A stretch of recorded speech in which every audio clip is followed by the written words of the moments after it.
Hello, welcome back. We have to get moving is what we have to do. I'm gonna try to kick it into overdrive on this one.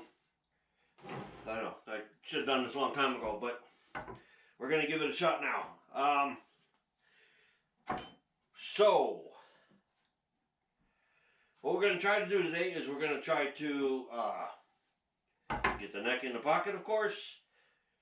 Drill the holes for the bridge. Finalize the body shape. Finalize the neck shape. A lot of stuff to get done. All right. So as always, like, share, pass it around, share it around, whatever you gotta do.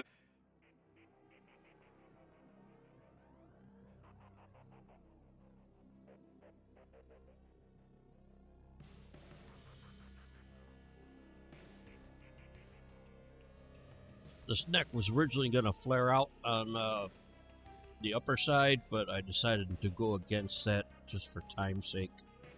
But it still is going to flare out at the end of the fretboard. That's why it's still long. Here I'm checking. I totally forgot what the scale length was for it. And then right here I remembered that I had to change the scale length because I didn't have the right truss rod. So that's where my bridge needs to be, which is nowhere near where my pickup is.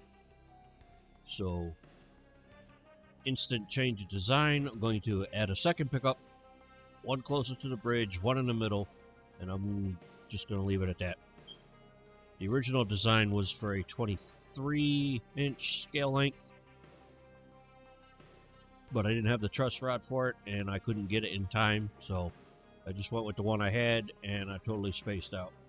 So now I gotta add another pickup. Right here I was toying with the idea of adding a third one, but I don't think I'm going to.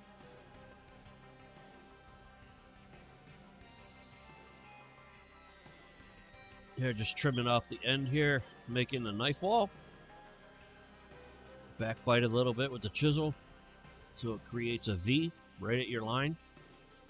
Or in this case, like a quarter of a mil in front of the line. And that way your saw just sits right in that groove.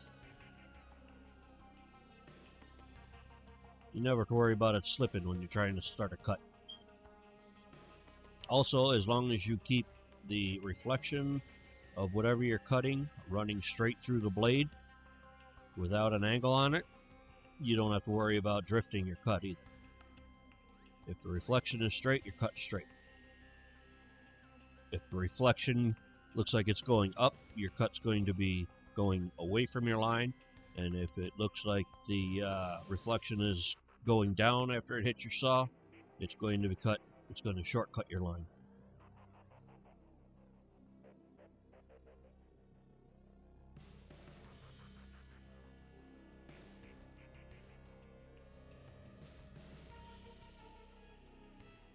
Here I'm just finalizing it, getting it back to the actual line itself. Putting on the initial curve. I decided to actually make the curve include the fretboard. I wasn't going to at first, but I kind of liked it. So I was like, I wonder how close I can get this thing to the actual fret without hitting it.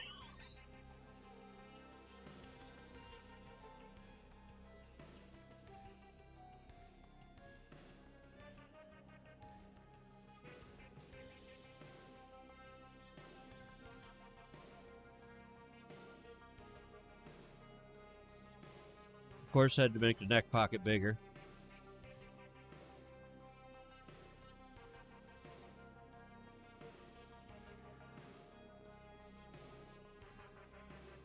I had such a hard time getting a replacement Spindle Sander. Nobody had them. I even tried to go, I'm in the States. I tried to even go to Triton, and I couldn't get any for a month and a half.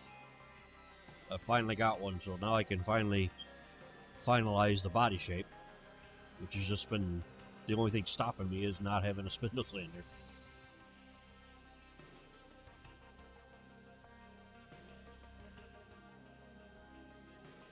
This is a rigid Spindle Sander, and I like it a lot better than the one I had.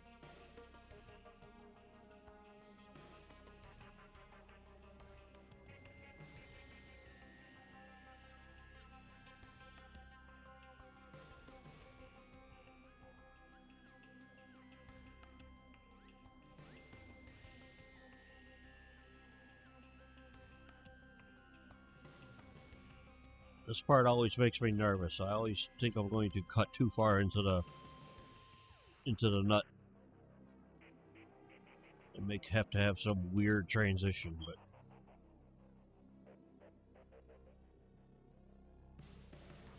a lot of times you can psych your brain out while not even making mistakes. You just think you're going to make them.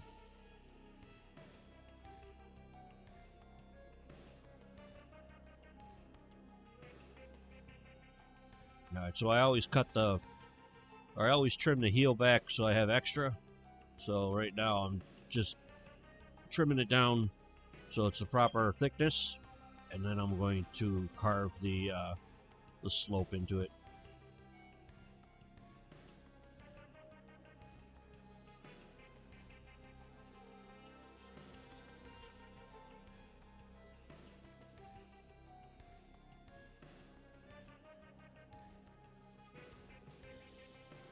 I just use a combination of a bunch of different rasps.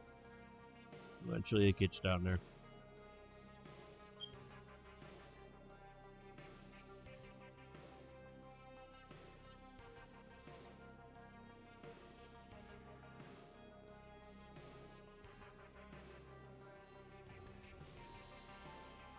Anytime you're doing any kind of work like this, you want to make sure your chisels are sharp. I just had to sharpen all mine before I did this. I'm so glad I did.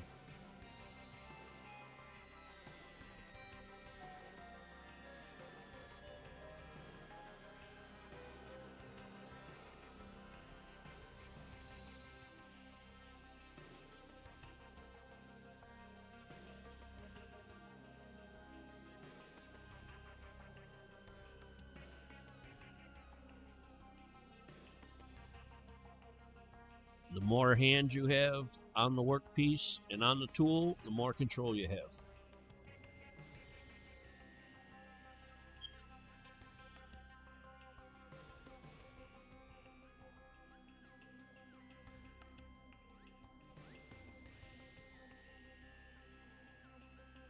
Go back to the body.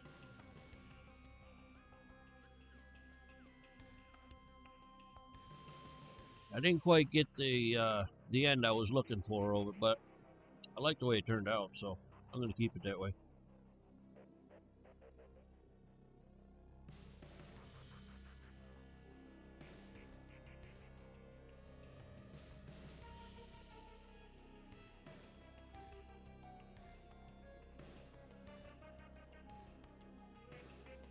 Ready to mark out the back plate. Going to cut my initial design and make a template first, and then route it out with the template, and then route out my screw shelf, and then I'll be ready to make my cover.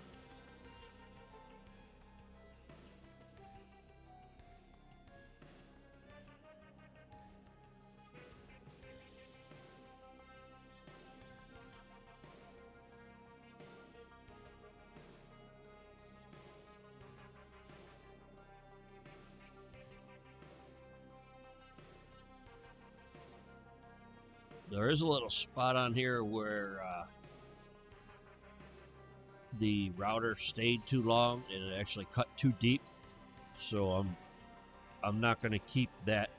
You can see it right there. That one little nub is driving me nuts. But I'm not going to keep this cover. I'm going to make a new cover. OCD's a bitch sometimes.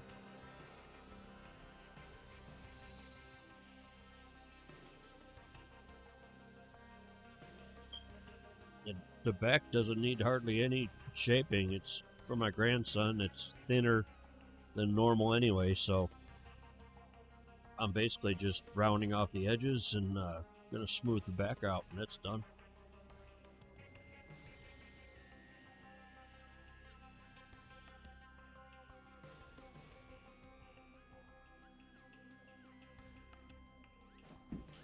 Okay, we're gonna end it there. As you can tell, it's quite dusty in here now. I forgot to turn the extraction on. But yeah, I got most of what I wanted to get done. I got the neck roughly shaped, finished shape. I got the body finished shape. I got the control cavities routed, covers made, fitted roughly. I'd say it was a pretty good day. And this will fit into here like this. Please like, share, subscribe, and I'm going to get out of here before I die.